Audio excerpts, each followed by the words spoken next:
Hello everyone, today you have joined the CREATIVELK YouTube channel. How to download 7-zip for Windows. If you find this useful, then please consider subscribing and liking the video. 7-zip is a full utility app.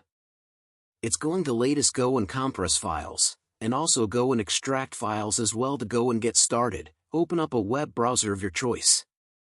Now, what we need to do is go and type in 7-zip. Like so, and you want to come to the site 7-zip.org. Once you're here, you can actually see the downloads in the top left. Here, so most likely you'll be running a 64-bit system. They will check there if you're unsure, but most people will be, and you can press download to the left. Once it goes and downloads, you need to go and open up your file explorer and come to your downloads.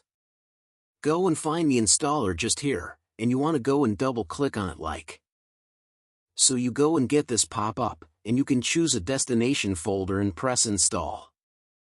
You should need to change it now that you've installed it. We can press close and just show you've installed it. I'll go and select these files here. I'll go and right click, and then if I go and click on show more options, we can see the option for 7-zip. Hover over, we can add to archive.